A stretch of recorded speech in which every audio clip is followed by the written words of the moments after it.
जम्मू कश्मीर में एक बार फिर राज्य का दर्जा बहाल करने और पब्लिक सेफ्टी एक्ट यानी कि पीएसए को हटाने की मांग ने सियासी माहौल गर्म कर दिया है। स्वास्थ्य एवं चिकित्सा मंत्री सकीना इत्तू के हालिया बयान ने इस बहस को और तेज कर दिया है। विधानसभा में बोलते हुए उन्होंने साफ कहा कि जैसे ही जम्मू कश्मीर को दोबारा राज्य का दर्जा मिलेगा वैसे ही पब्लिक सेफ्टी एक्ट को हटा दिया जाएगा। साथ ही उन्होंने ये भी भरोसा दिलाया कि जम्मू कश्मीर से बाहर की जेलों में बंद युवाओं को वापस लाया जाएगा। हालांकि इन बयानों का कोई ठोस आधार अभी तक मौजूद नहीं है। उनका ये बयान ऐसे समय में आया है जब सदन में पीएसए यानी कि पब्लिक सेफ्टी एक्ट, युवाओं की गिरफ्तारी और राज्य के बाहर भेजे जाने को लेकर तीखी बहस चल रही थी। सकीना इत्तू ने अपने भाषण में पिछली पीडीपी बीजेपी सरकार का जिक्र करते हुए कहा कि उसी दौर में बड़ी संख्या में युवाओं को गिरफ्तार कर जम्मू कश्मीर से बाहर की जेलों में भेजा गया। उन्होंने ये भी कहा कि आज कुछ लोग इन कार्रवाइयों के लिए नेशनल कॉन्फ्रेंस को जिम्मेदार ठहराने की कोशिश कर रहे हैं, जो सरासर गलत है। सकीना इत्तू ने साफ शब्दों में कहा कि जब पीडीपी और बीजेपी सत्ता में थी तब बच्चों और युवाओं को हिरासत में लेकर दूर दराज की जेलों में भेजा गया और उस समय किसी ने उनकी सुध नहीं ली। पीएसए को लेकर सकीना इत्तू ने यह भी स्पष्ट किया कि नेशनल कॉन्फ्रेंस का रुख शुरू से ही साफ रहा है। पार्टी ने अपने चुनावी घोषणा पत्र में यह वायदा किया था कि पब्लिक सेफ्टी एक्ट को हटाने और जम्मू कश्मीर को पूर्ण राज्य का दर्जा वापस दिलाने के लिए संघर्ष किया जाएगा। मंत्री ने कहा कि पीएसए जैसे कानून ने वर्षों तक जम्मू कश्मीर के युवाओं की जिंदगी पर गहरा असर डाला है और इसका सबसे ज्यादा नुकसान आम परिवारों को हुआ है। यहां आपको बता दें कि डोडा से विधायक महराज मलिक को भी पीएसए के अंतर्गत ही गिरफ्तार किया गया है। हालांकि सकीना इत्तू ने यह भी माना कि मौजूदा समय में चुनी हुई सरकार के पास गृह विभाग का नियंत्रण नहीं है। उनके मुताबिक जब तक गृह विभाग उनके पास नहीं आता तब तक पीएसए को हटाने या बड़ा फैसला लेने की स्थिति में नेशनल कॉन्फ्रेंस सरकार नहीं है। लेकिन उन्हें यह भरोसा दिलाया कि जैसे ही गृह विभाग का नियंत्रण चुनी हुई सरकार को मिलेगा, सबसे पहले पीएसए और उससे जुड़े मामलों की समीक्षा की जाएगी और वो तब होगा जब जम्मू कश्मीर को स्टेटहुड वापस मिलेगा। इसके बाद जम्मू कश्मीर के बाहर की जेलों में बंद युवाओं को वापस लाने की प्रक्रिया शुरू की जाएगी, ऐसा भी शिक्षा एवं स्वास्थ्य मंत्री सकीना इत्तू ने कहा। इस पूरे मुद्दे को समझने के लिए जरूरी है कि जम्मू कश्मीर में राज्य के दर्जे और पीएसए का इतिहास क्या रहा है उसे समझा जाए। अगस्त 2019 में केंद्र सरकार ने अनुच्छेद 370 को हटाने के साथ साथ जम्मू कश्मीर का विशेष राज्य का दर्जा खत्म कर दिया था। इसके बाद राज्य को 2 केंद्र शासित प्रदेशों जम्मू कश्मीर और लद्दाख में बांट दिया गया। उसी समय से जम्मू कश्मीर में राज्य का दर्जा वापस देने की मांग लगातार उठती रही। 2024 के इंतखाबात हुए, कैबिनेट बनी और उस कैबिनेट में जो पहला प्रस्ताव पारित हुआ वो स्टेटहुड को लेकर ही था। सबसे पहले ये मांग स्थानीय राजनीतिक दलों ने उठाई। नेशनल कॉन्फ्रेंस, पीडीपी और कांग्रेस समेत कई पार्टियों ने इसे लोकतंत्र और संघीय ढांचे के लिए जरूरी बताया। अगस्त 2019 के बाद कई नेताओं को नजरबंद किया गया और लंबे समय तक राजनीतिक गतिविधियां ठप रहीं।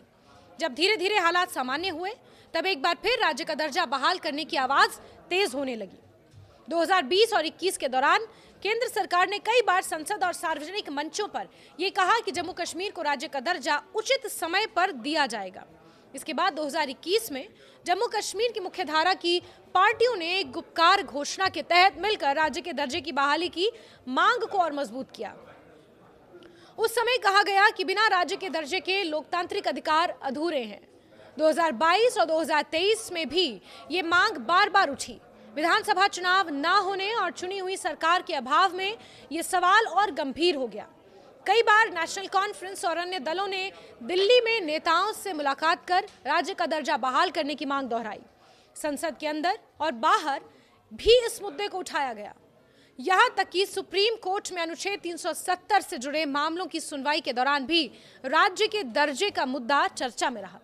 2024 और 2025 के दौरान जब जम्मू कश्मीर में राजनीतिक गतिविधियां फिर से तेज हुई, 2024 के चुनाव हुए, विधानसभा की प्रक्रिया आगे बढ़ी, तब राज्य का दर्जा बहाल करने की मांग ने एक बार फिर से जोर पकड़ा। चुनाव प्रचार के दौरान लगभग सभी प्रमुख दलों ने इसे अपना मुख्य एजेंडा बनाया।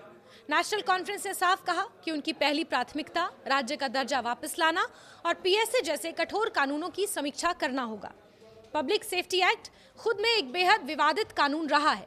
इस कानून के तहत किसी भी व्यक्ति को बिना मुकदमा चलाए लंबे समय तक हिरासत में रखा जा सकता है, जैसे कि डोडा से विधायक महराज मलिक को रखा गया है क्योंकि उन्होंने डोडा डीसी के खिलाफ सोशल मीडिया पर अभद्र टिप्पणियां कर दी थी। वर्षों से मानवाधिकार संगठनों और स्थानीय लोगों का आरोप रहा है कि इस कानून का दुरुपयोग जम्मू कश्मीर में किया गया और खासकर युवाओं को निशाना बनाया गया। कई परिवारों का कहना है कि उनके बच्चों को मामूली आरोपों में गिरफ्तार कर राज्य के बाहर की जेलों में भेज दिया गया, जिससे परिवारों को मिलने तक में भारी मुश्किलों का सामना करना पड़ता है। और इसी को लेकर समय समय पर पीडीपी एक तरह से आक्रोश जताती है और प्रोटेस्ट भी कश्मीर की सड़कों पर करती हुई नजर आती है। इस बीच कैबिनेट मंत्री सकीना इत्तू का बयान इसी पृष्ठभूमि में बेहद अहम माना जा रहा है। उन्होंने सिर्फ पीएसए हटाने की बात कही, बल्कि ये भी स्वीकार किया कि जब तक गृह विभाग का नियंत्रण चुनी हुई सरकार को नहीं मिलता तब तक हाथ बंधे हुए हैं। ये बात अपने आप में जम्मू कश्मीर की मौजूदा प्रशासनिक स्थिति को भी उजागर करती है, जहां कई अहम फैसले अभी भी उपराज्यपाल और केंद्र सरकार के अधिकार क्षेत्र में ही आते हैं। विधानसभा में उनके बयान के दौरान माहौल काफी गर्म रहा। विपक्षी दलों ने सवाल उठाए, आरोप प्रत्यारोप हुए, पुरानी सरकारों के फैसले को लेकर बहस चली, लेकिन मंत्री ने बार बार यही दोहराया कि नेशनल कॉन्फ्रेंस युवाओं के भविष्य के साथ कोई समझौता नहीं करेगी और राज्य का दर्जा मिलते ही सबसे पहले पीएसए जैसे कानूनों पर कार्रवाई की जाएगी।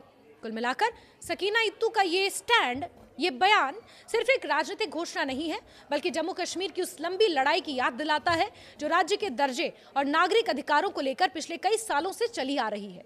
राज्य का दर्जा बहाल होने के साथ पीएसए हटेगा या नहीं, ये आने वाला वक्त बताएगा, लेकिन इतना तय है कि इस मुद्दे पर राजनीति, जनता की भावनाएं, भविष्य की दिशा आपस में गहराई से जुड़ी हैं। जम्मू कश्मीर में स्टेटहुड की मांग अब सिर्फ एक राजनीतिक नारा नहीं है, बल्कि आम लोगों की उम्मीद बन चुकी है और इसी उम्मीद के सहारे आगे की सियासत तय होती नजर आ रही है।